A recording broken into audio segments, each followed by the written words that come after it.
G'day Battlers and welcome to episode 34 of the G'day Battlers podcast. I'm your co-host Debbie Pebble and today I'm joined by Steve in Poland. Hi Steve. Wow. Yeah. Hi, I'm here. I've made it. I got here less than 12 hours ago. So we're getting right into it. I mean, we couldn't skip the G'day Battlers podcast. Priority one. Well, I thought it'd be funny to say G'day and Gdansk just because of the alliteration, but anyway. or Gdansk Battlers. I don't know. Either way. Oh, is that a podcast title? I don't know. We'll see. I think it might be. That's what I was just like. Yeah. Do we use it now though, or do we use it when we talk about the Gdansk regionals later? Why not part 1 and part 2? We've done that before. We've edition, actual Gdansk edition, before Gdansk edition, after Gdansk edition. In brackets, audio edited. Yeah, actually, I guess apologies to everyone who listened to the version either on YouTube last time or on the first version of the Spotify, Podbean, whatever. Because, it was a little bit... Well, my audio only came through one earphone. If yours didn't have an equalizer thingy. Mine has an equalizer thingy on it, so I don't even notice. But... yeah, oopsie doopsies. But hopefully this one should be a bit cleaner on that front. And shout out to the YouTube gang, because as a reminder, this is episode 2 of actually having a video podcast as well. So you can come check us out in face version over here as well. But yeah, you can check out what Polish Steve looks like. Pretty similar, slightly more blurry. We're going to wait and see how blurry it actually is in the final version, because on my screen, it's actually not too bad. On Debbie's screen, it is way worse. So we'll find out. I look like it's looking like you're a Minecraft character right now. I'm just kind of like, okay. Well, you know what the name of the main character in Minecraft is called? It doesn't start with the S. It's Steve. It's Steve. I mean, in the words of Jack Black, I am Steve. So, I missed that boat. I missed all. Shout of out to boats. the Zoomers. Anyway, we have Pokemon to talk about. We're not talking Minecraft, because as people may know from the past, PvP Steve used to be dominated by Minecraft searches on YouTube. Now it's me, baby. So let's keep that track going with more Pokemon Go content on the PvP search bar, and let's sort of talk about the end of the Louisville Regional, because last time we sort of talked about it up to the halfway point, because we were recording before day 2. And so we talked all about Top Cut. We talked all about how the meta had sort of shifted quite a bit in Louisville. There were a few more Pokemon appearing that maybe weren't being given as much respect as they were beforehand. But now we actually have the winner, being Lyle Jeffs III. Lyle Jeffs III. And I have to practice saying that because I have the inclination to call it Lyle's Jeff instead of Lyle Jeffs. And then I'll miscount. I'm like, is it third? Is it second? Skip the Roman numerals class in school. But anyway. It's fine. I mean, the teacher that was supposed to be teaching us Roman numerals didn't know them either. So, it is what it is. It goes around. But Mr. the Third came out with his third regional win with Shadow Kanto Marowak, which is sort of the big, I guess, Pokemon hitting the news broadcast, because not only was it on his team in first, but it was also on Nighttime Clash's team in third place.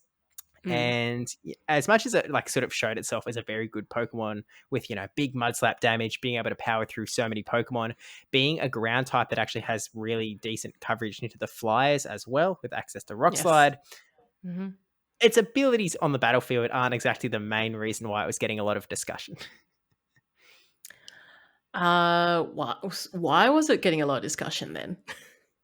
The accessibility factor of it all was I see. The big as someone that does not have that problem, that's why I'm just kind of like, what do you mean? I'm so privileged. I don't know what you're talking about.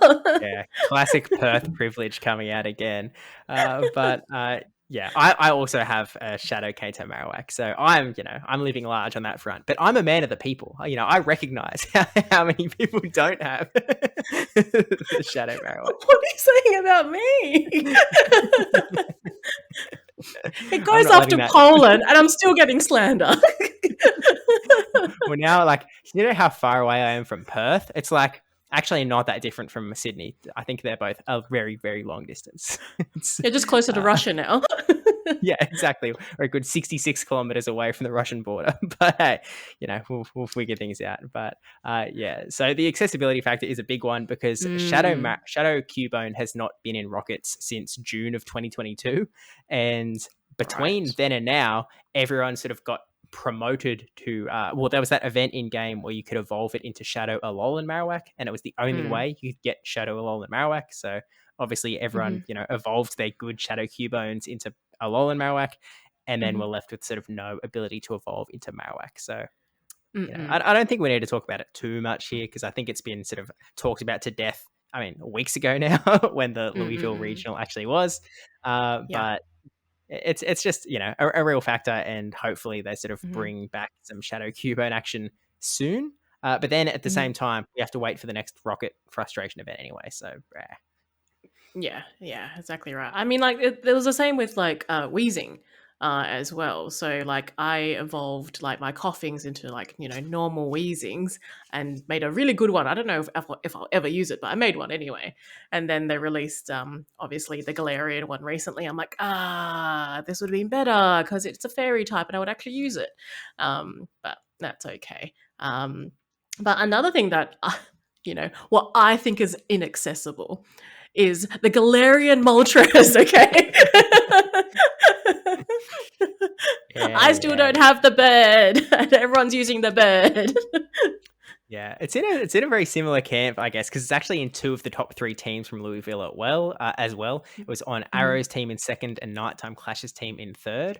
And it certainly made not as good of a showing in Lille, but certainly a big showing as well, being the other tournament we're going to be talking about in today's episode. But yeah, it's one that you have the ability to trade for. So like, I feel like, Debbie, I have a guess as to what the answer to this question is. Have you asked at all in the Perth community if anyone could trade you a Great League Galarian Moltres? No. Yeah, that's what I thought. Okay, so this is a solvable problem. Now, I don't have one to mirror trade though. I don't think that most people will mind. I think that most people who are not PvP focused, they might be a bit willing to give one. So, something to keep in mind, that you are sort of able to trade for one, and technically you are able to sort of grind one out as well. Actually, in the last 7 days, how many daily incenses have you used? Yeah, look, next question. We're not even 10 minutes into this podcast, okay? Is this just the annual roast of Debbie Pebble? Is that?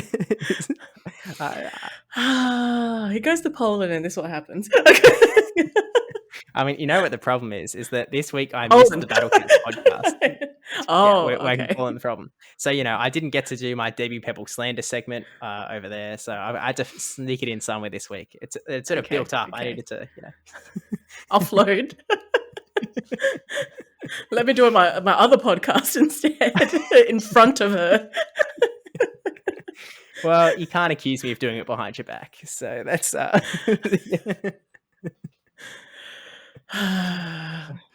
Anyway, look, there is a real point there, though, that it is not an easy Pokemon to get, and especially not an easy Pokemon to get good IVs, if that's something that you care about. I mean, like, I have 2 Galarian Moltres now, because I got a really awful IV one that I Master Balled, and then I actually lucky traded.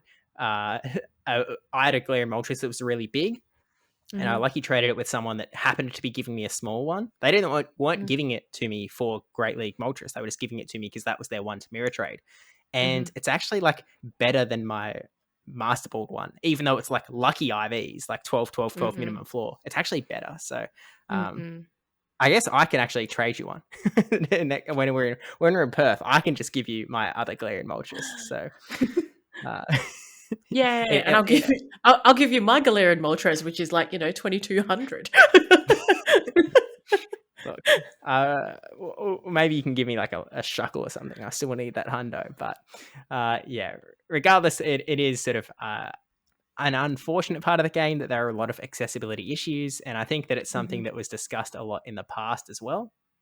in respect to a lot of just PvP in general, especially around like XL Candy, which I mean, I do have to say, because we haven't really mentioned this, but shout out to Niantic for this current like Go Battle League meta, the max out update where they changed everything, not only because it's fun and fresh, but also there's actually like a very small amount of XL Candy investment going around. So I actually feel like outside of the, you know, the Shadow Marowak and the Galarian Moltres, which I guess is a bit bad in the sense that they're on 2 out of 3 of the top teams in Louisville, both Pokemon.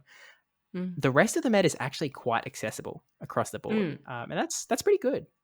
Yeah, and more appearing as well, like things like Shellos, a little bit easier to find in the wild. I mean, obviously Halloween event not so much, but still kind of popping up every now and then as well.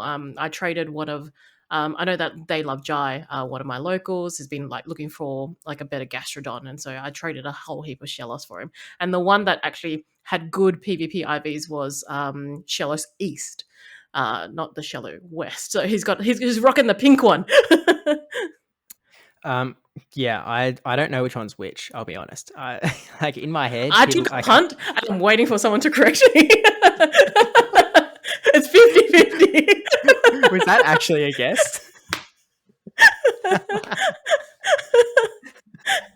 If I say it confidently enough, they will believe me.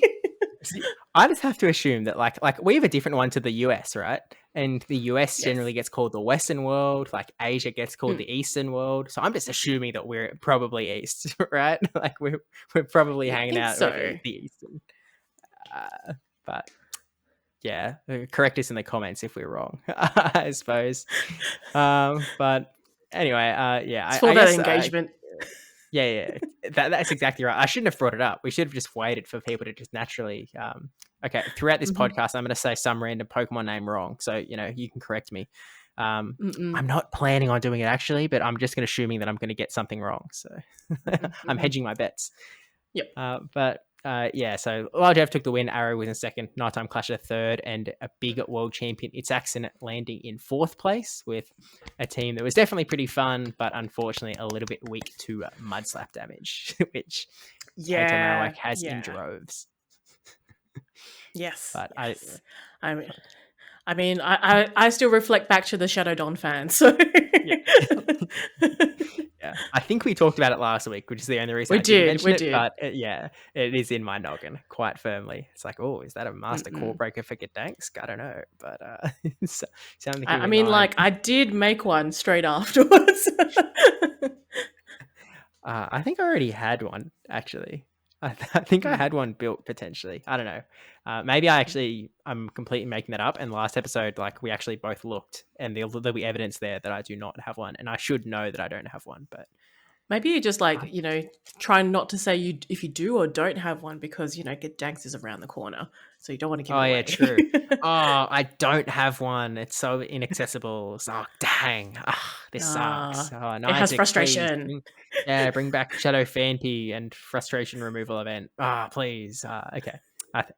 Let's send that clip out, and then everyone will be confused. So, okay. Yes, sweet. Yes. Okay, so yeah, I guess any other comments on Louisville before we move on to the slightly more recent regional event? No, I think that's pretty much wraps it up for, again, congratulations to Lyle Jeffs the third. I have to say it slowly. Well done.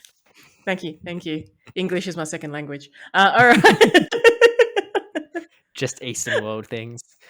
But yeah, I guess let's move on to the second championship series tournament, the most recent championship series tournament in Lille, where, again, we mentioned this at the end of the last episode, but we've actually recorded this at a time that isn't in the middle of a regional. So, I mean, well done us. I mean, it's an impressive effort for sure. To be fair, like even if there was one in this weekend just gone, we would have been able to do it all the same because we are recording this on Thursday. It's on Thursday for both of us. It's Halloween tonight. It's Halloween. We're recording on Halloween. Happy Halloween. The hotel here in Gdansk actually had, because I went down for breakfast this morning, and they had a little bowl on the counter that like had like little jack-o'-lanterns or whatever. They had like a pumpkin out and whatever, and it had like little heart lollipops in it. And I was like, oh heck yeah! I don't know why I was so enamored buy a cola flavored heart lollipop, but like I'm on board. So Is it heart shaped? Oh yeah, I can see yeah, it now. No, the yeah. logo. They're like, yeah, I can see it. Oh The yeah. barcodes were in the The way. Lolo. So Yeah, yeah. so it looked like a hat from far because I thought it was just like a cowboy hat. I'm like, what is going on there? I guess it Mm. works. Oh, not so well. Okay. Anyway. um. Yeah, so it's Thursday. Happy Halloween all. Although this isn't coming out on Halloween, so hope you had a happy Halloween. Mhm. But anyway, we had Lil. We had Lil. So yeah, you know what? Where's friend? Where's friend gone? Like, I'm not seeing a lot of Clod. Like, actually, to be fair, in the top eight there was two Clod, but the thing that I Mm-hmm. didn't see, which dominated in the Latin Americans, it was Diggersby. Where's that Mm-hmm. gone? Like, I cannot Yeah, see any. kind of Where did? like the biggest fall off of all time. I mean, you see those videos show up on YouTube recommendations sometimes, like, oh, why does Hollywood not cast David Spade or like, all of those thingos? I was like, why did Lil Championships not hire Diggersby anymore? Because it went from I don't know. 75% usage in Where did it Top go? Cut Where did it go? to 0% usage in Top Cut, Hmm. which is kind of a monumental Yep, fall yep. off. But yeah, so it's sort of like Huge. this meta has been one of the biggest. I use the word turbulent to describe the current meta, in that Hmm. it started off quite. I don't want to say the word solved, but it seemed very clear of what the meta looked like at the start with Feraligatr, Clodsire, and Dunsparce. And then, Mhm, mhm. pretty much thanks to the Latin American region, Diggersby Toxapex core came out of nowhere and it popped up and it made an absolute bang. Everyone was using Diggersby all of a sudden. Mm. It was pushing Clodsire to the meta. Feraligatr wasn't as good because people were running Toxapex Mhm. instead. And then, I think it was the Latin American region as well that then sort of like ushered in Malamar and Shadow Drapion and like Mhm, mhm. Ariados, these sort of like slightly more neutral picks that were really just Mm. attacking everything for really good damage. And Yep. all of a sudden, like Clodsire, Gator, Dunsparce just like seemed like it was Gonski. Diggersby and Toxapex were holding on by a thread, and then all of a sudden Diggersby has just like fallen off a cliff as well. And so you still sort of see remnants in, if we look at the sort of little top cut, you can see Mhm. remnants of Toxapex and Clodsire, and like there's even Mhm. a Feraligatr somewhere in this graphic. I was pretty sure, although now I can't Yeah, find it. Now that I'm Tomahawk UK brought yeah, a Tomahawk. regular ferret alligator. Yeah, that's right. A little more bulk. And so Corey and Anacor actually had one as well. They were both running a Mhm. Shadow Gator. So there's like a couple in Mhm. there, but Mhm. they're really gone. And sort of the new archetype of the current meta very much seems to be, well, there's 4 Pokemon that are on all of the top 3 teams. Ah, I see. So we've got Azumarill, which again, something that's kind of like always there-ish, in seasons past as well. So I'm kind of glad to see Azu back in the fold because I have a very good one. Very. So yay! I brought a team with Azu in a recent local, and they loved Jai. I had a look at it. I was just like, "Oh, Debbie, where's your fairies?" I'm just like, "I've got an Azu." That doesn't count. I'm like, "It totally counts." We wanted Charm. Um, We know we wanted Charm. yeah, coming from him, yeah. But yeah, rounding it out for the 4, we have Malamar, we have Ariados, and we have Shadow Drapion.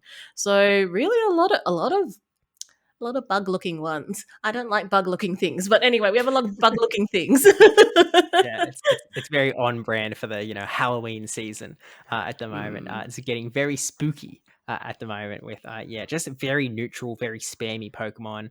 Mhm. Feraligatr was hailed as being quite a spammy Pokemon, taking 10 turns to get to a Hydro Cannon. Well, Drapion's even quicker. It gets Mhm. to Aqua Tails in 8 turns, Crunch in 10 turns. Ariados gets to both of its moves, Lunge and Trailblaze, in 10 turns. Malamar gets to Superpower in 10 turns and does a lot of Psywave damage while it does it. And so Mhm. this sort of core 4 is actually a very powerful core and something that's pretty hard to sort of break out of, in the sense that they cover each other really well and they have such good Mm. neutral matchups across the board that there's not really like a pick that you can use to counter all 4 handily. Like even if you've got a pick that like, PvPoke says that it pretty much wins against all 4, you'll barely be able to take out one, and then the second one will probably be able to neutral damage you down and just have energy going to the next matchup. So it makes it tricky. But on top of the top 3 teams having the same 4 Pokemon, the second and third team had the same 6 Pokemon. Yeah, I think with Paul Ash and then with Colin, I think they're quite close in friends. So yeah, exactly the same team. Which I thought was Colin's cool. a famed team stealer. Oh. I see. He likes to yoink people's teams, then do quite well with it. But they rounded out that core 4 with Shadow, Kanto, Marowak, and Dugong as well as another source of ground damage that also has a bit more play into the grounds as well.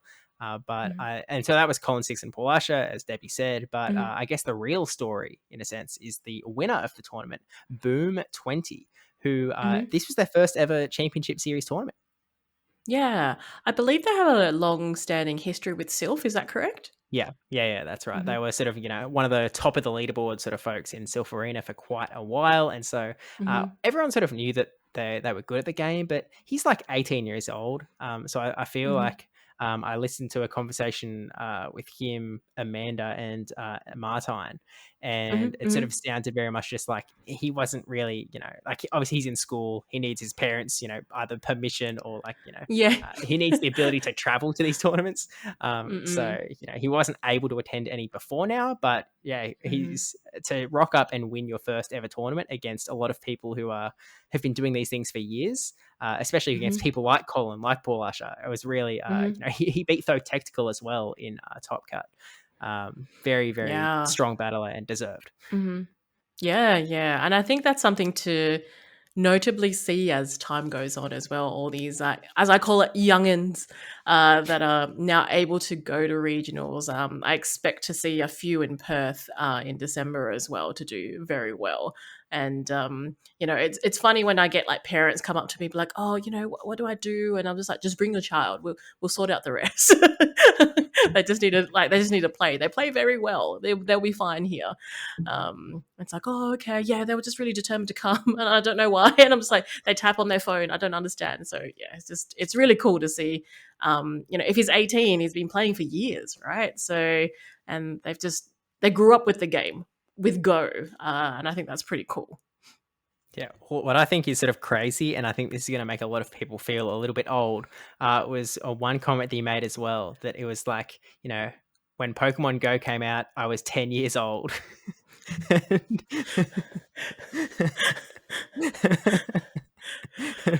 Oh, I think my bones just ached. Yeah, so there's that. But yeah, so literally growing up with Pokemon Go in that background, and then 8 years later winning a tournament on the big stage as well. But crazy. So there's something to haunt your dreams. But on top of the that core 4 that he was running Dunsparce, who I feel like that was the only Dunsparce in the top 8. Yeah, I think it is. There was 2 other ones in the sort of top 16, run by Andres and the Mega Junko. And I'm a bit of a Dunsparce hater these days. I used to be a big fan of it. Hater, Steve. That's a strong word from you. I know. I'm just going for the clickbait, man. I'm just going for the hyperbole. I could never. I still like Dunsparce. I'll probably run it at some point in the next 3 weeks. But, gotcha. That's more like it. For the views, I see. I'll make a note. This never happened. This conversation never happened. I can edit this out. Yeah, exactly. Gonski. Whoa, what a weird cut, guys. Anyway, now we have the other big pick that he was running was Shadow Quagsire. And that definitely picked up a few headlines from this tournament as well. In that it was quite a strong Pokemon into the meta. And I wouldn't have picked it going into Lille. That like Quagsire seems fine. Like obviously you have some ability to, add up some ground damage with mud shots. And Aqua Tail Stone Edge is a very spammy combo as well. It's I think it's 4 mud shots to an Aquatail. It just sort of seemed to work, to be honest. And like the Stone Edges all just do so much damage across the board as well. Like there's nothing that wants to get a Shadow Stone Edge to the face, and boom, was able to just run with it. Yeah, I think with Colin and Paul Asher's team of having like Kanto, Marowak, Shadow Kanto, Marowak, and Dugong, and then like with Bohm's team with like Shadow, Quagsire, and Dunsparce, it just seems so fitting as well. It kind of like fit very well like against their team, which is like duplicated. Yeah. So he was like, oh, if I can win that team, I can win that team. Yeah, and hey, it worked out for the best. So, shout out Boom. I read actually, I'll talk about this a little later in the podcast. But there's a few other, I guess, spice picks that sort of made it big in the Lille Regional Championship.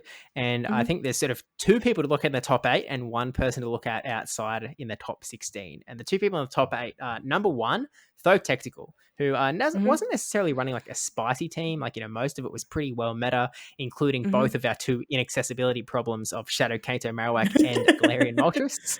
But he was also running, he was running an old Great League, accessibility thing with Cresselia. And then he happened to be running Shadow Walrein as well, which is a really interesting read. I don't remember if it might have been Speediest Chief and Z's Vilas's podcast where they were talking about how early on in the season, Speedy's Chief actually was like, hey, Walrein could be pretty decent into this meta. And at the time, Zwiler sort of like was like, nah. But it ended up doing really well for him. And I watched a lot of those battles from Lille. Again, I'm studying up for Gdansk. But it was a really interesting Pokemon with Icicle Spear, just like hitting like a truck across the board. And obviously, Earthquake damage still really powerful when you've got these Pokemon that are, it is still a poison type meta running around in the grand scheme of things. And with big neutral ground damage as well, Walrein can really pack a punch. Yeah, and it's just, I feel like with most PvPers, they would have a Walrein already made. So it's not something that you probably have to scrounge up in your in your Pokebox to try and find one. But yeah, I have noticed, there was someone in my local, I'm pretty sure, that brought one. And I was just like, ooh, haven't seen you in a while. I had to try and remember my counts, and that's me just pretending I know my counts. I've just off the top of my dome. I just can't. Oh, it's back there. I swear. I swear. It's just monkey playing cymbals in the back. But yeah, no, it's spammy. It's quite neutral, I think, as well. So yeah, it's a good one. It's definitely a good one. Yeah, and to be fair, I think Though Tactical could probably run anything quite well, so maybe we shouldn't look at it too hard. Because I'm sure if he had a Beedrill on his team, it would be doing incredibly well. And just mark my words, by the way, if Beedrill suddenly comes into this meta and does really well, it counters Malamar with its bug damage, and then it counters poisons with its drill run. I said it first, but look, watch out, Gdansk, Beedrill meta coming. I've got a few days left to change my team. Maybe it's time. Anyway, I think the other person in the top 8 to take a look at, actually, now that I think about it, there's 2 others. One is Lurgan Rocket, who is running Chestnut and Shadow Magnezone. And then the one I was actually thinking of was Tonton Batus, who was running Greninja, Pangoro, Skarmory, Chargerbug team, which a little bit wild, a little bit wacky. I don't know. I'm okay with wild and wacky. Greninja is something that I have actually thought about a few times, just because it's just it applies so much pressure as well. And if you get a Night Slash boost, you're just like with some good shields. And Debbie loves a good boost, so. But yeah, it was definitely cool to see just Chargerbug and Skarmory. I'm just kind of like, I don't know where it all fits in just yet. But obviously it can go into a top 8. So, and Tonton, I think he's always thinking outside the square. as well. So he definitely is someone that can read the meta and be like, okay, what can I work with? So he obviously sees the path. I don't quite see the path just yet. Yeah. Well, look, he was a famed Skarmory hater as well in the previous meta. And so it was also a bit funny to sort of see him come around and be like, well, now that it's cool to run Skarmory, now that it's now that it's a bit of a hipster pick. I see. He's too cool for school. I see. He's like my teenage niece. But really, he sort of. I saw an Adequance put out an article, which he's been doing a lot of these articles on dracoviz.com that have been quite good as well. And he's sort of essentially got every weekend going into a tournament. He'll do a bit of a write up on what happened in the last tournament and what he's expecting going to the next. And he sort of talked about Tauntaun's team in how Tauntaun sort of used a lot of he would have Greninja and Skarmory on the same team. One of them would peel off shields. The other one would close out the match with just high pressure from Greninja Hydro Cannons or high pressure from Skarmory. Brave Bird action hits like a truck as well. And he's a little bit slow, unfortunately. It takes 10 moves to get to a charge attack, which is 20 turns on the first one, which is quite slow, but it does have, that ability to close when shields are down. So I ended up working out for him. And, when Pangoro looks like a meta staple compared to the rest of your team, you've done something pretty right. Yeah. Just wait a second. I made my first Pangoro recently as well because I didn't have one that was low enough. Wow, going up in the world. Man, this accessibility thing's toast. I think I got it from actually Adventure Incense as well. So it did help me at one point. Just haven't done it in the last week. Yeah. I know it's not quite top 8, but something that catches my eye in the top 9 is Panda Light's team with Eradicate. Yeah. A Alolan Eradicate, actually. Yeah, it's kind of crazy. And I believe it was Purified Eradicate as well. It was actually running Return. So kind of an awesome squad. I think I have a new favorite. Yeah. Admittedly, I haven't seen any of Pandalight's battles from the stream. I was sort of jumping around quite a lot. I was sort of trying to follow specific teams, sort of seeing how they do. Follow a few battlers throughout heading into day 2. So I didn't get to see Pandalight in action. So I think it might be worth a watch because I don't off the top of my dome, I don't know what Alolan Eradicate does. I don't know what it's there for. For the memes. Hey, I'm on board for a meme. That's may as well be my middle name at this point. But hey, I'm on board. Pandalight is definitely going into the Hall of Champions with this one. Well, maybe that's something that we need to start up. Hall of Champions for Wild and Wacky. And successful. That was actually, I think and successful. Yeah.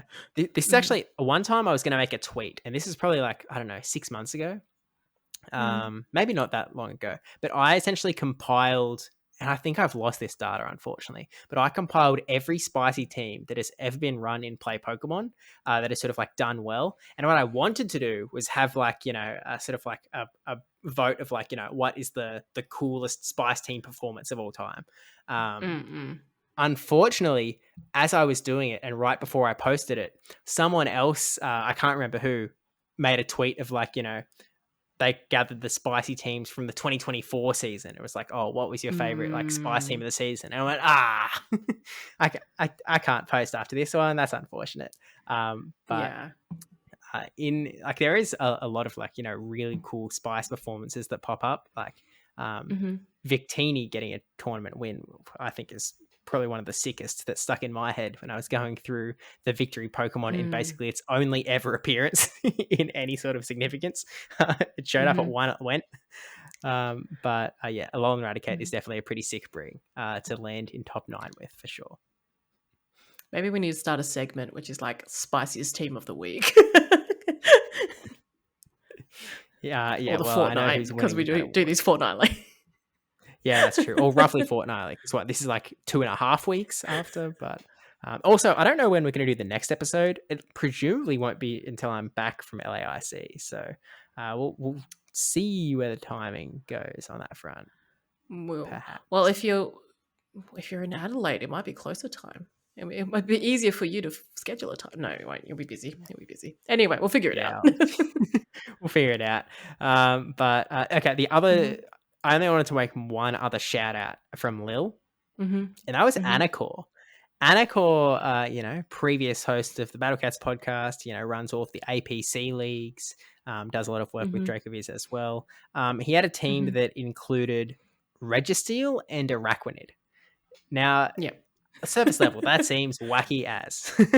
But, look, this is ringing bells from my 2022 team in regionals. Well, hey, I'm just like, hey. So, for me, so was Shadow Walrein. I'm actually kind of wondering now. I think that I might have had all three of those Pokemon on my team in 2022 Melbourne. I definitely had Shadow Walrein. I definitely had Araquanid, and I probably had Registeel as well. I can actually check because naturally, because I'm a spreadsheet nerd, I actually wasn't running Registeel. I ran it at Brisbane 2023 a few months later. I ran Registeel. I've got a spreadsheet of all of my teams just so I keep track. Just because, it's nice to keep that sort of data on hand. But anyway, I think that Anakor actually played really well. Like, to be fair, I didn't realize he had that dog in him. And I know that he was the guy that I know he knocked me out in Sydney regionals, but and he was top 4 at Sydney, but he just did really well the entire time. Like, he was making some really good plays. He was he made one of the funniest moments of the tournament where he was facing Colin 6, and if he won this battle, I think he was through. And through to top 8, I think it might have been. And so he had a lot of energy on his Pokemon. He was up against Colin's Drapion, and Anakor was he tactically knew okay, I'm gonna wait for him to throw a fast move, and then I'm gonna throw. So that good timing, all sorts of battlers do it. He waits and he looks at his screen, and Colin's Drapion doesn't move, and so he sits there. 1 turn, 3 turns, 5 turns, 7 turns. He sits there. He's like, all right, we're just waiting this out. What's going on? And then all of a sudden, Colin throws a move. And Anakor's like, wait, what? It turns out that Colin was tapping the entire time and was getting Poison Stings off. And Anakor's screen just visually wasn't showing it. Which is it's sort of like user error in the sense that it is a bug and it's really bad. But it's one of those things that isn't disputable because of sometimes that happens when you don't input moves, the game sort of doesn't refresh your thingo. So he ended up getting knocked out by Colin in some sense because of that move, which I thought the description was quite apt, that it is one of the most Anakor things to happen. Oh, poor dude.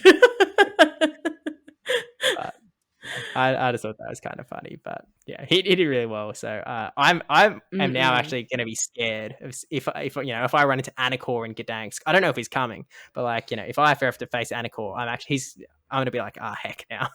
Whereas before I was like, this guy. I mean, he almost lost to my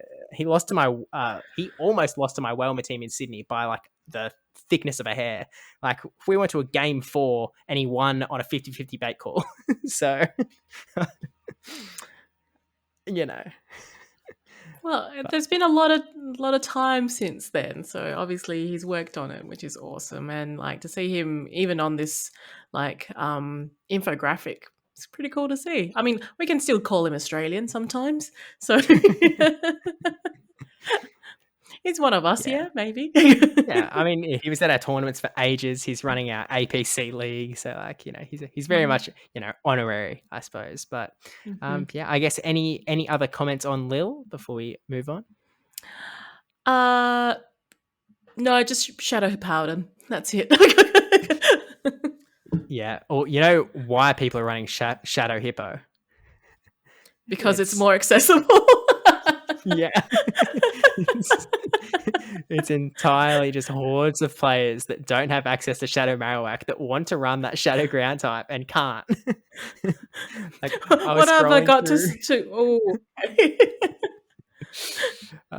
There was Golurk as well. If you scroll further down in like the teams, it's there's some I've been running desperation going on. Golurk.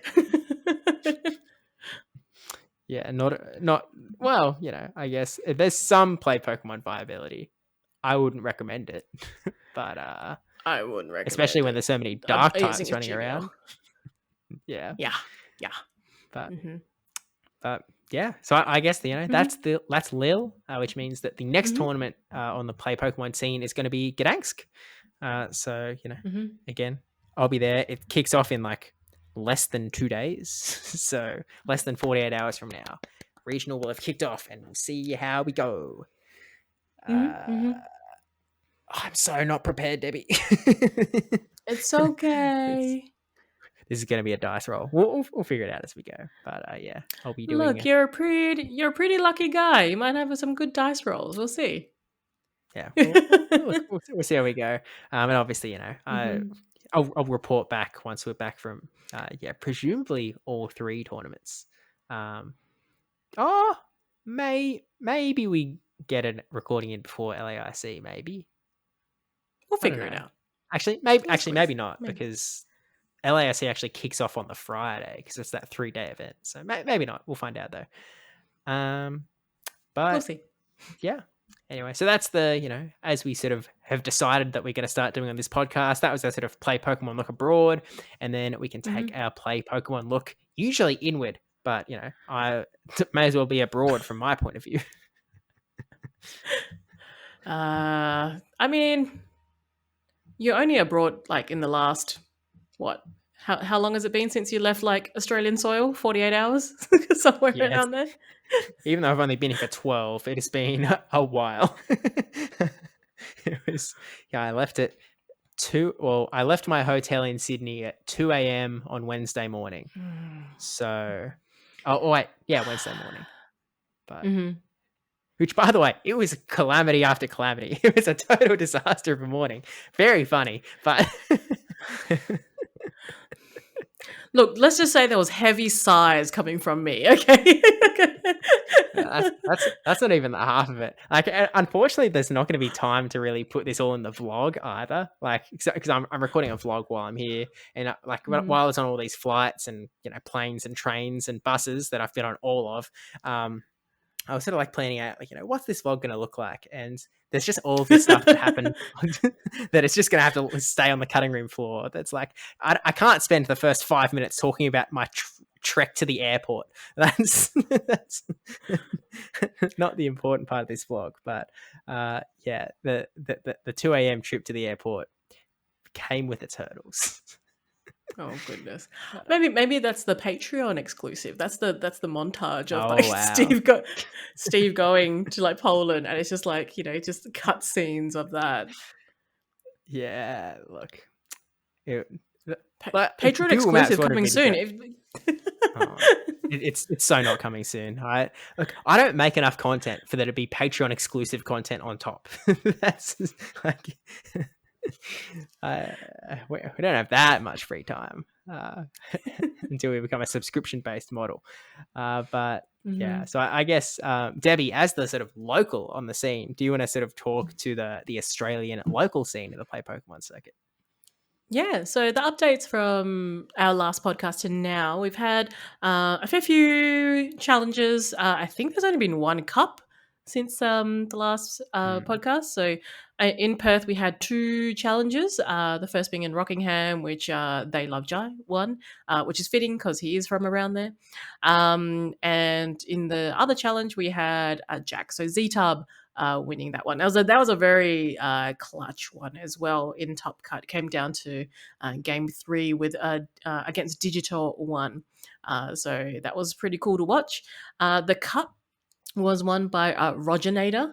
Roginator is someone that's like only currently this season has participated in Play Pokemon and doing really well. He got in the last cup also was in top 4 as well. So he got championship points for that. So he's done, I think, like 2 cups, and is like both of them have like, so he's going to sit pretty high on the Oceania leaderboard, just even from that. So he's ahead of us. Congratulations.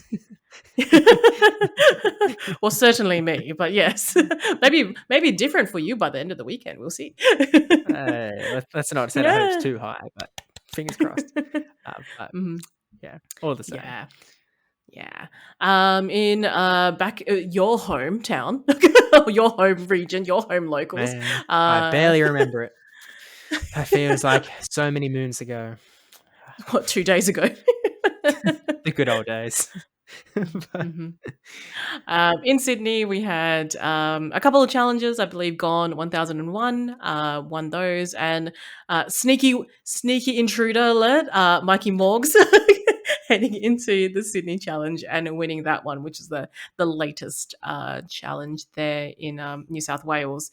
And in Victoria, I believe there was one challenge that went ahead, and Greg from America, also known as Fortois, won that challenge. So congratulations to everyone on their local wins, getting the practice in before Perth.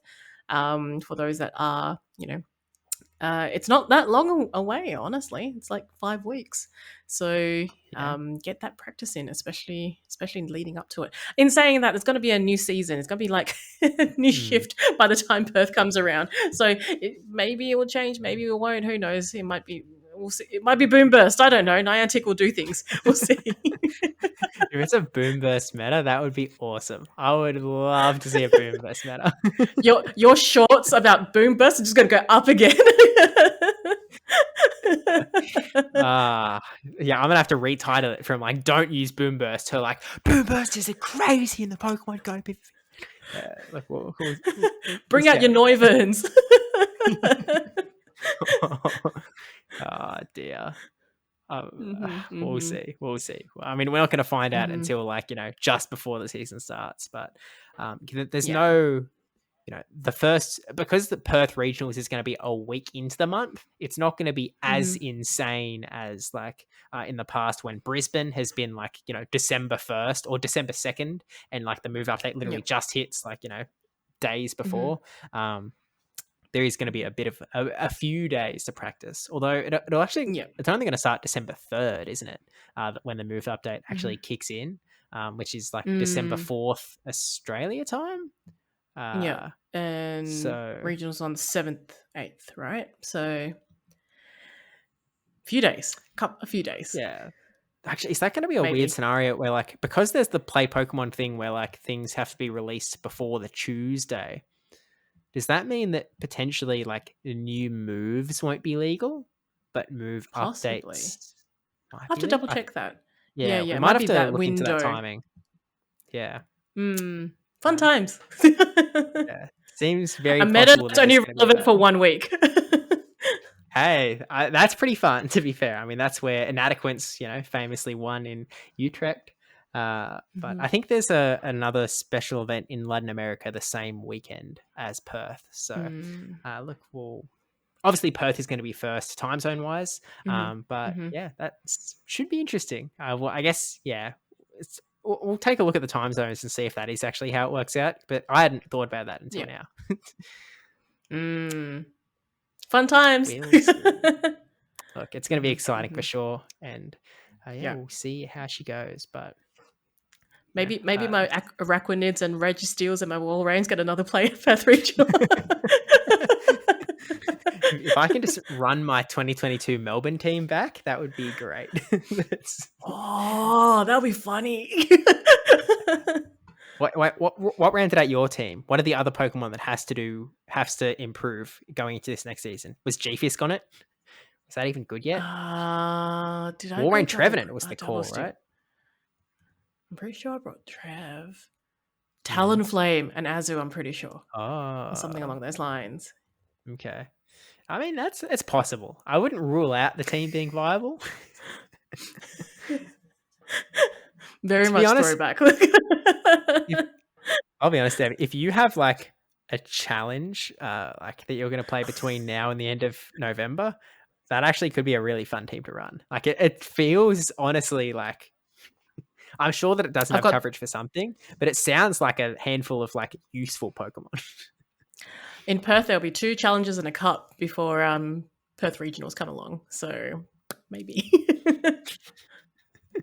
Could be pretty funny. I remember watch one out, challenge. Perth locals. Yeah, well, now they know what team to prepare for. Quick, cut this out. But yeah, I ran Wadage's Pittsburgh team from the very start of the 2024 season, like 10 months later in a challenge. It didn't do so hot. Yeah, It's I the one could with have the done a bit Deoxys, better, if I right? recall. Yeah, it had defense Deoxys, which at least counter wasn't nerfed at that point. But yeah, now it's a bit of a no-go on that front. But yeah, the fact that you apparently don't have counter on your teams, on your Perth 2022 team, sounds like it's actually got some stock. So, let us know if you end up doing that when we record the next one. And actually, you did mention that you did, you played in a cup and challenge recently. How did that go for you? Yeah. So when the Perth updates, yeah, I participated in all them. My Rockingham challenge did not go so well. I brought a team with like 4 ground types, and I was like, this is not balanced. But my kind of goal for the last 2 weeks was actually building my own team. I didn't want to do a Colin 6. I just was like, okay, okay, Davey, stop stealing teams. Colin, I still have you back. It's okay. But like, It is what it is. Hey, he's successful after stealing. I'm the other way. So my goal was to make my own team and kind of like logic behind it, so that I was like, I knew what I was dealing with instead of being like thrown a team and being like, okay, good luck with that. So yeah, I built a team, and both my cup and challenges, I went 2-2, which I was quite happy with. Probably like I wouldn't say it's the best I've played, but it's definitely like I was definitely more confident in it. And something that really helped me, and I don't know if it's probably not applicable to everyone, but I knew from previous regional, I was talking to Rocket Claire, and she was wearing earbuds in her ears, like not headphones, but earbuds to block noise. And she said that it was a lot better just to like eliminate the ambient noise around. And I remember her saying that. I'm like, oh yeah, that's cool. But then all the others were like, oh, have your headphones in so you can like listen to the sounds of the game and things like that as well. I'm just like, oh, okay. So I was kind of always like, I'm in and ahhing about that. And in the Cup and Challenge that we had in Cannington, it was also the same time as the TCG pre-release for Surging Sparks as well. So there was so many people there, and I was just like, oh, I've got a pair of like earbuds in my bag, and I popped them in. As soon as I popped them in, I was like, this really does make quite a big difference.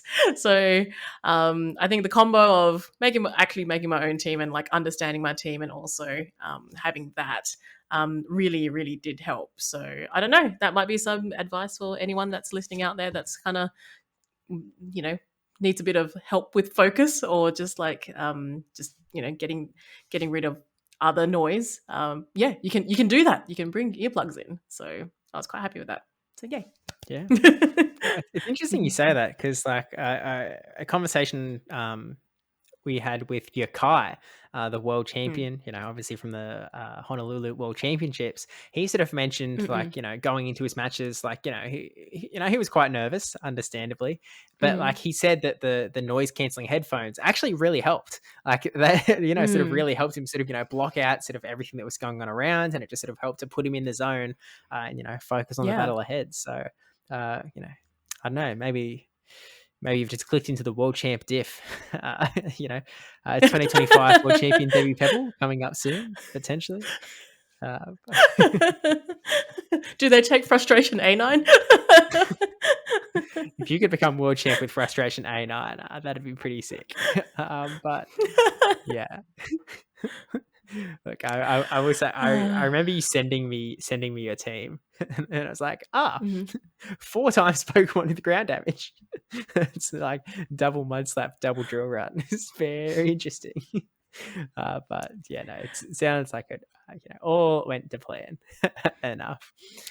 I didn't run that team for the Cup and Challenge. That was the first time trying to make like a team that I would work with. I'm like, so the second team was a bit more balanced. But yeah, it was more the fact that I know that the Perth local crew, they love to run like buggy types, so hence the Shadow Dropions and the Aria Doses, and I'm just kind of like, okay, well, I don't want to see either of them because they are go.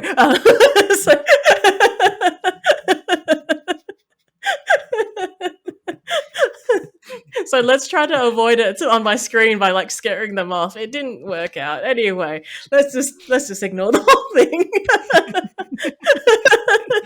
Man, Debbie's out here going on tirades against Pokemon because she doesn't do her daily incense, because she just thinks they're uggo.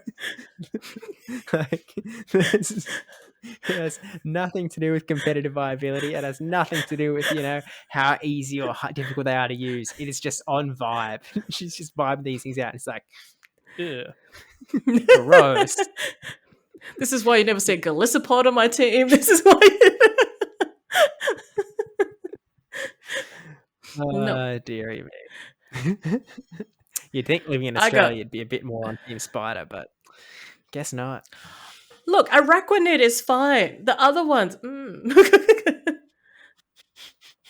Ariados is as like as straight spider as you could get. Like, it is so unspecial in its spiderness that like it's just a spider.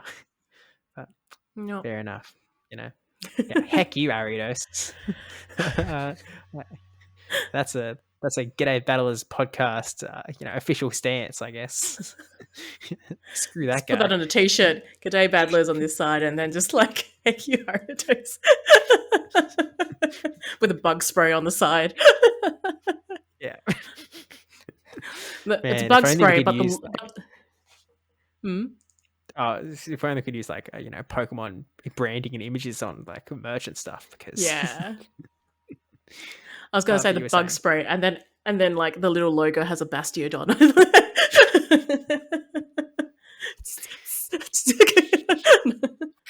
Anyway, talking about Bastiodon, Zeta brought I think he brought a Shadow Basti into one of the locals. I think that was the Rockingham one, which I was just like, bring it, because I had like obviously 4 ground types. He did not bring it. He was like, no, it's too scary to bring against your team. I'm just like, I was waiting for it. Yeah, I think you can't blame the guy for not deciding to run Basti into your particular team. But hey, it is what it is on that front. I mean, I guess Basti is good if you can get into the right Pokemon, but you're going hard RPS this time. At least in the past, there were some neutral matchups. There's no neutral matchups anymore. It's if you lose, you lose. Yep, found that out pretty quick. Yeah, I think I also played a challenge between the last podcast and this one. Didn't do too hot. I thought the Wigglytuff might be the source.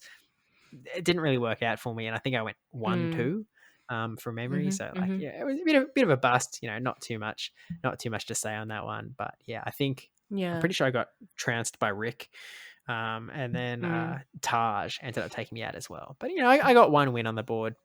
It's my now long-time rival.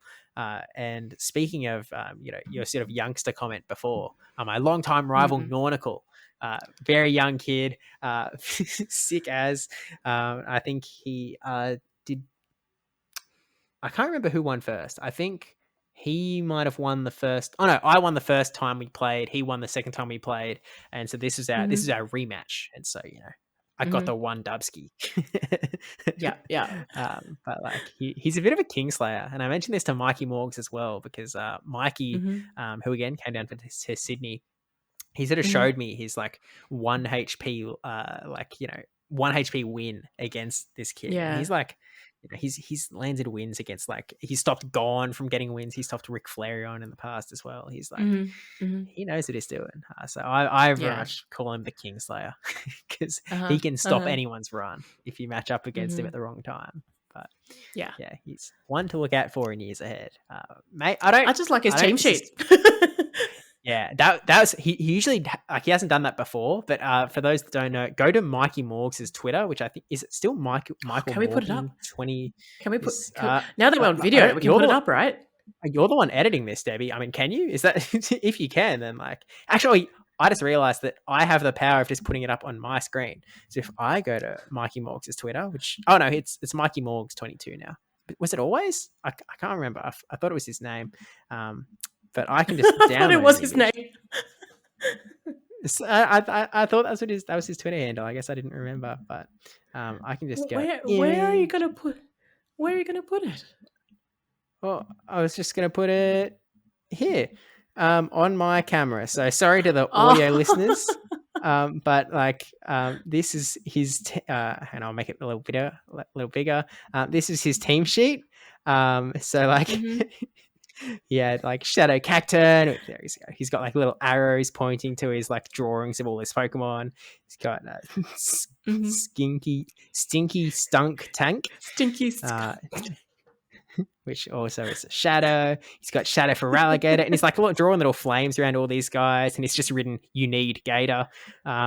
He's got Shadow Pidgeot as well, which a birdie, only birdie. What is that? Angry Birdie. Oh, Angry Birdie. Yep.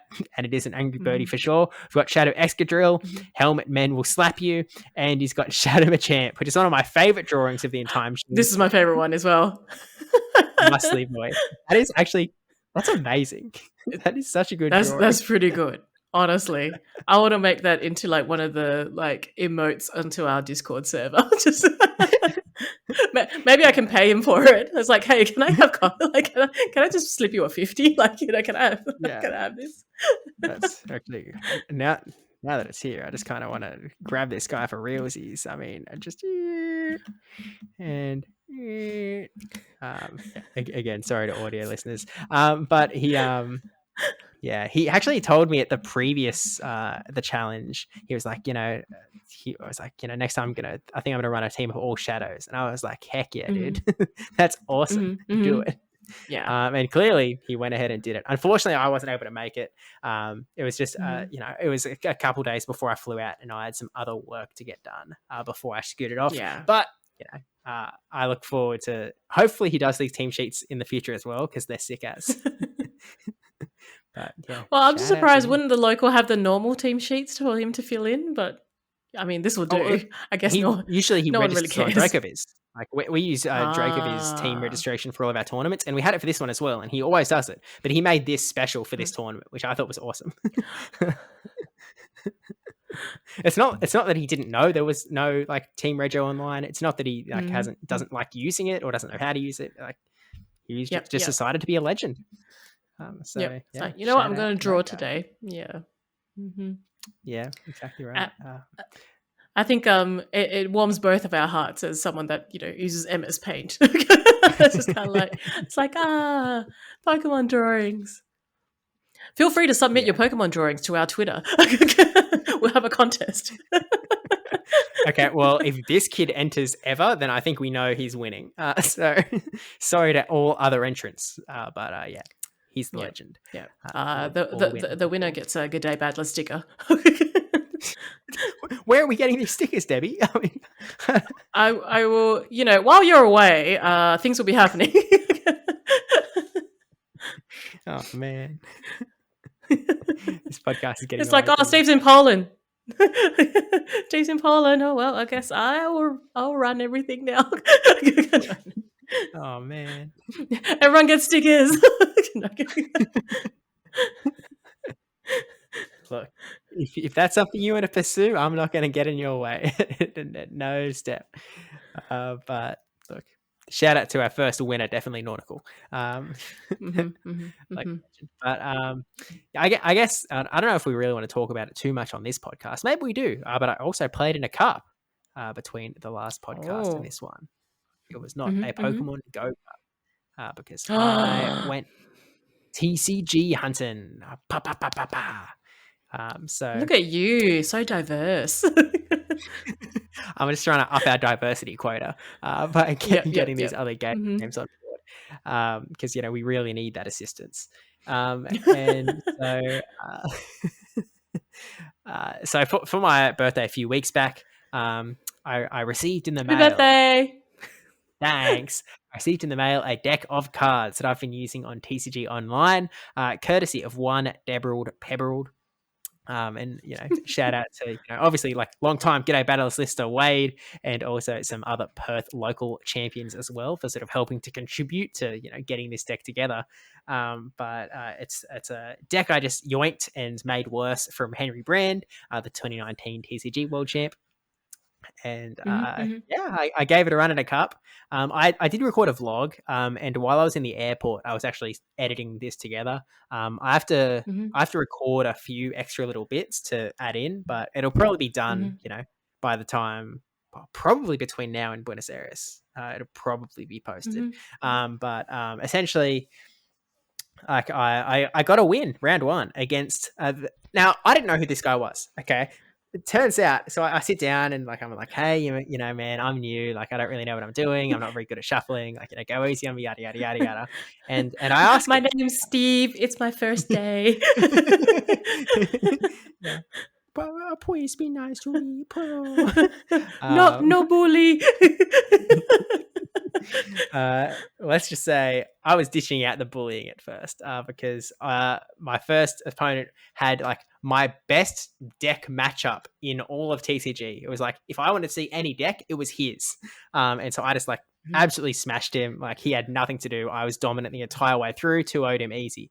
And I was asking him beforehand, I was like, how scared of you should I be? Like, like, who are you? Because I don't know any of these people. And he's like, and he thought for a second and was like, I don't really know how to answer that question. And I was like, okay, like, I'm going to assume that, he must be some, like, he's still in the middle of the road. Like, he probably has a few decent performances in there, but like, he's probably fine. Yeah. After we battle, I 2-0 him. I'm feeling top of the world because I'm like, oh, heck yeah, dude. 1 for 1, baby. And then we end up talking about Pokemon Go because he actually does go Battle League as well. And I want to find him on Twitter. So he pulls up his Twitter on his phone and it shows me it. And I look at the Twitter bio and it says 2022 Hong Kong Regional Champion, top 8 Melbourne 2024. And I'm like, dude, what the heck? When I asked you, should I be scared of you? This is what I meant. Answer is yes.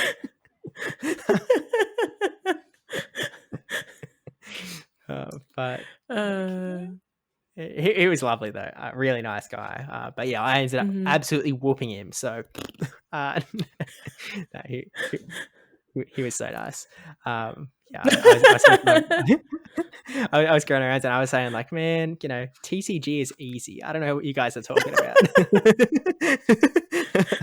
100% win rate, and I didn't mention on the podcast yet, but I replaced one of the cards in my 60 card deck with a Whalmer card, which is completely useless. But it was there in my deck. So I was like, 100% win rate with Whalmer, baby.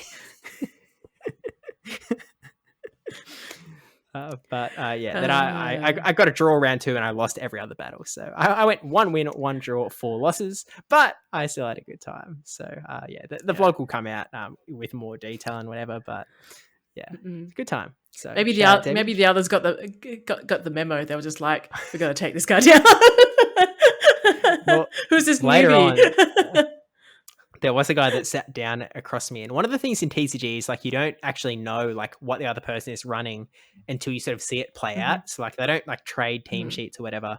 And so you just sort of have to like try and feel out what deck they are. And usually in TCG, mostly it's pretty obvious. Like, you sit down, they play a Charmander, you're like, okay, I know what's going on. But my deck was one that most of my opponents didn't recognize. And so they were sort of trying to figure out what was going on the fly. They had to read most of my cards. They just weren't familiar with a lot of the Pokemon I was running. And I sat down against like my round 4 opponent maybe. And he'd sort of got the hit up of like what my team was and like, so it's a control deck. And I was like, oh, okay.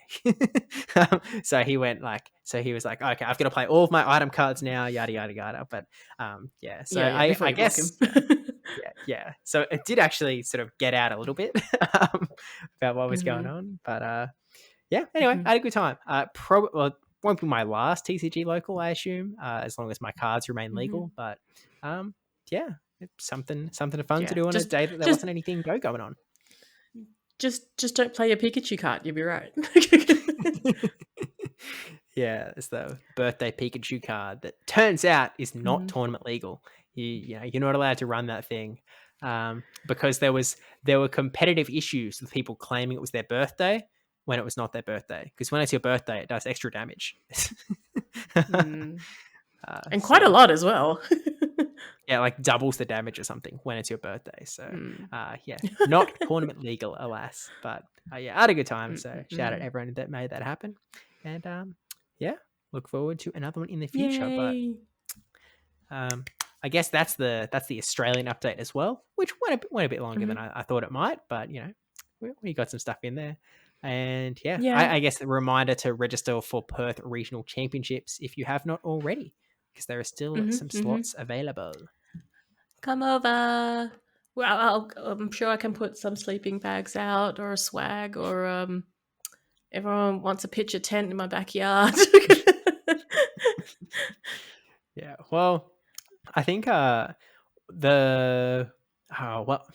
place is it? There's a special event in Latin America that got capped at 32 players later in the season.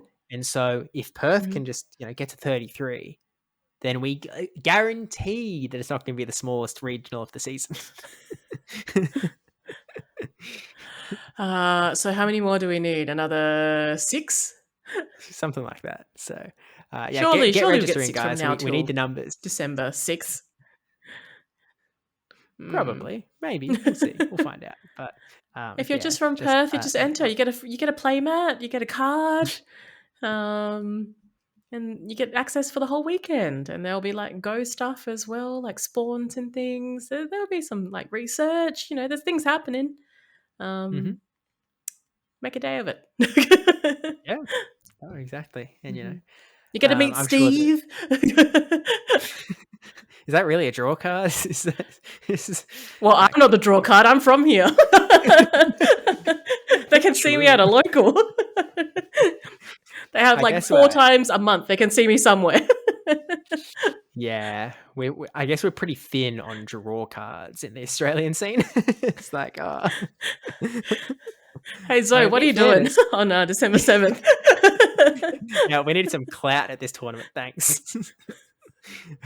But there've been a few times that like people have come up to like Ric Flairion and they'd be like, "Oh, you're Ric Flairion." It's like, holy heck, what's going on here? So cool. So yeah, hey, maybe I assume he's coming as the reigning Perth champ. But we'll see. What if he wins LAIC and he'd just be like, "I'm done, guys. I'm done."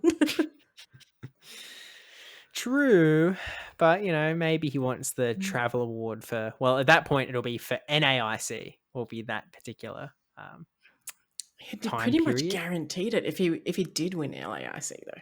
Sure. No, that goes to EUIC. Oh, right. The NAIC travel award window starts after LAIC. But then he'll have to go to EUIC anyway. So, well, it doesn't. If he wants the EUIC travel award, then yeah, which I assume he does. Like he's gonna win it. So like presumably, he's basically locked in for the EUIC travel award.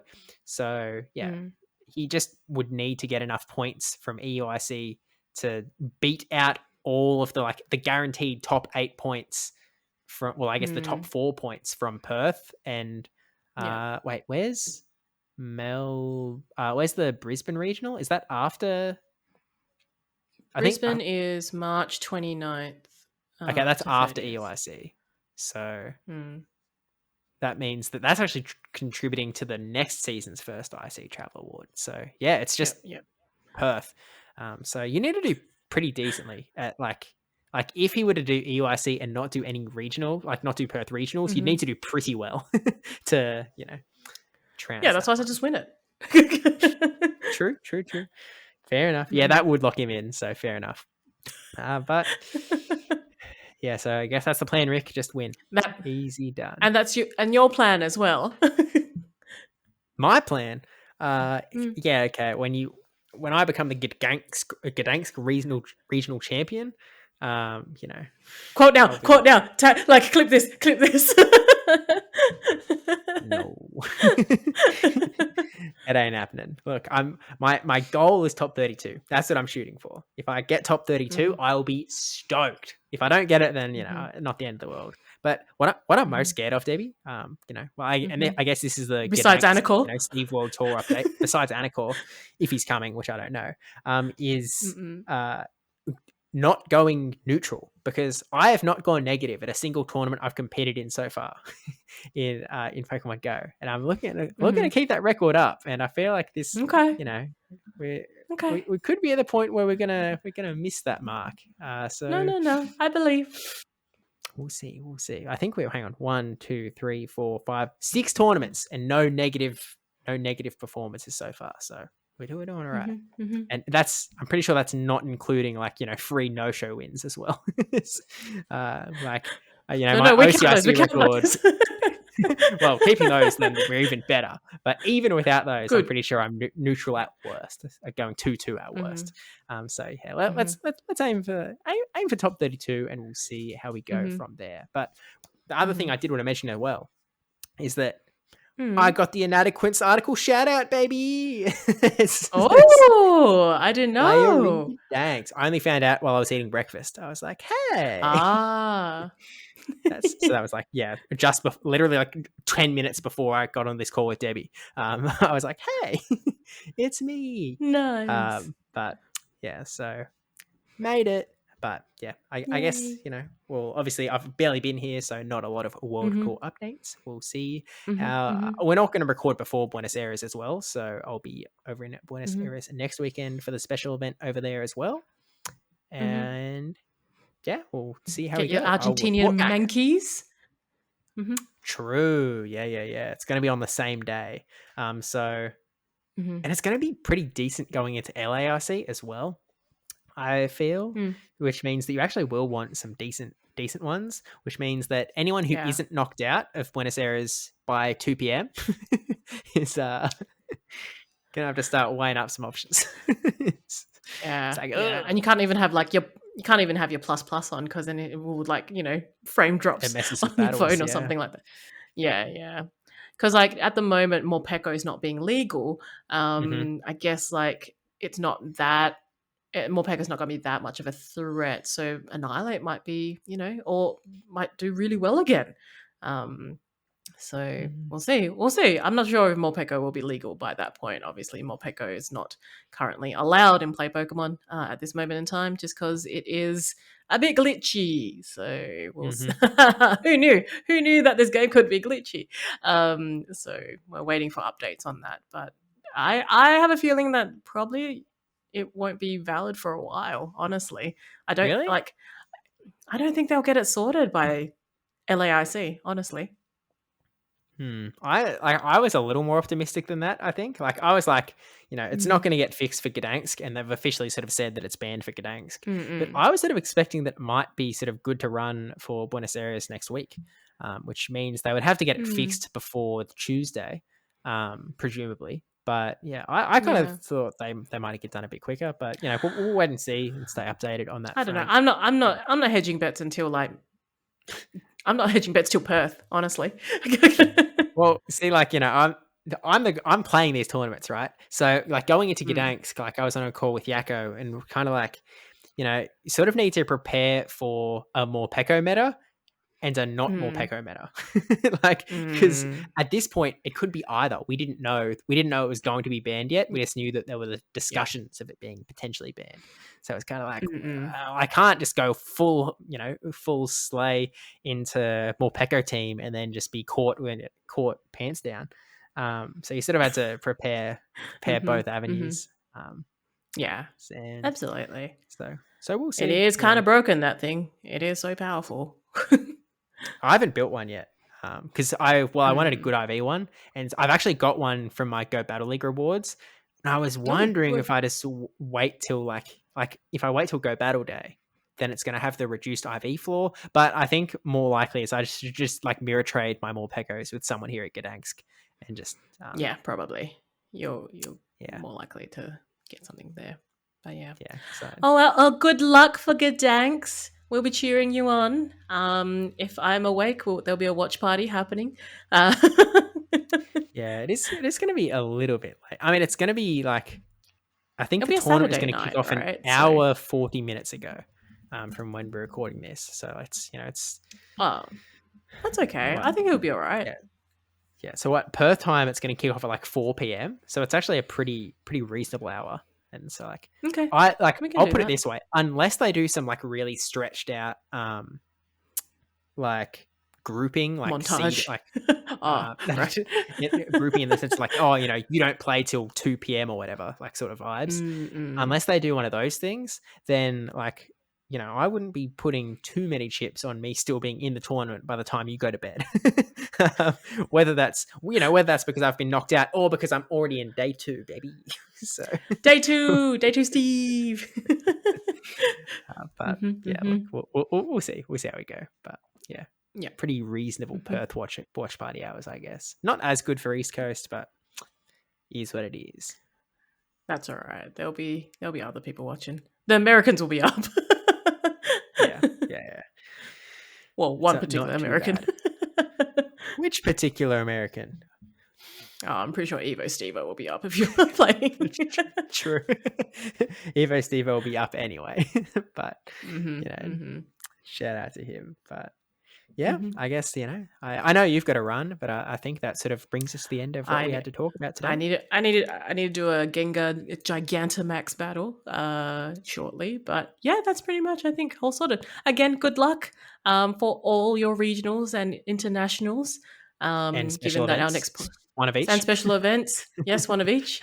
Because the next podcast probably won't be till after that, and. Yep. Yeah, we're looking forward to it. Finally, Steve, on the Twitch stream playing. That'll be cool. Haven't seen that in a while. So, yeah. Well, we'll see if we, get on there. Oh, look, I am hoping to get on stream, but we'll see. We have to. Yeah.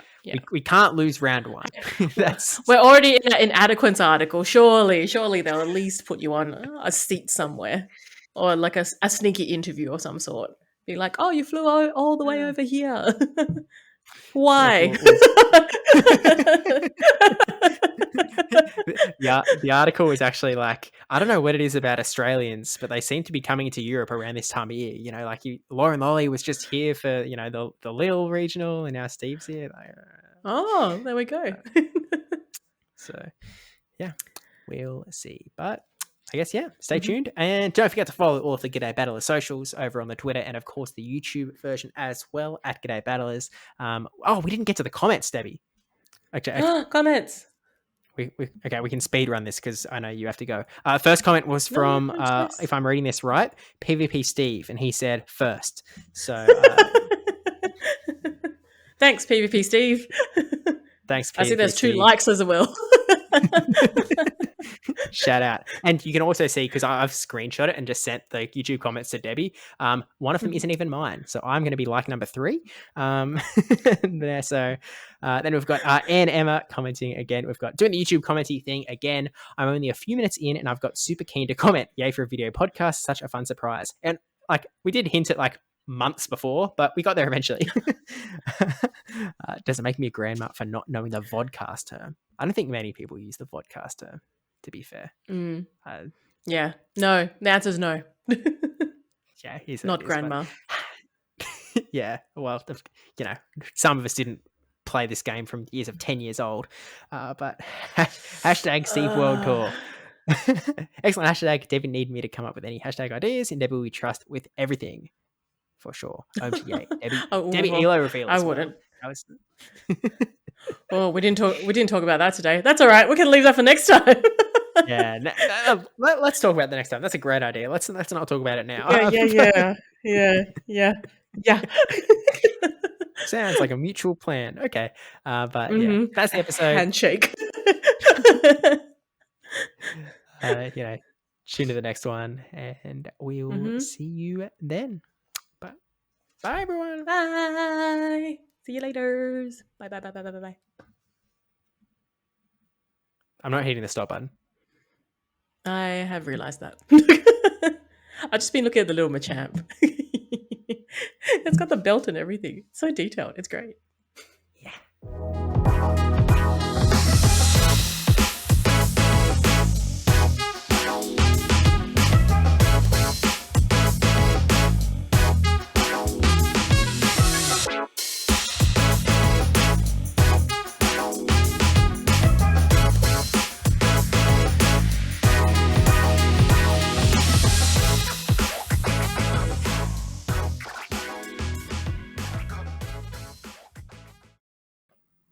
G'day, Badlers, and oh, damn it, Steve!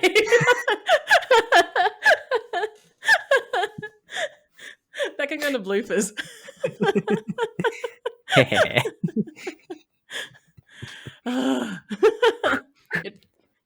You're doing the intro next time.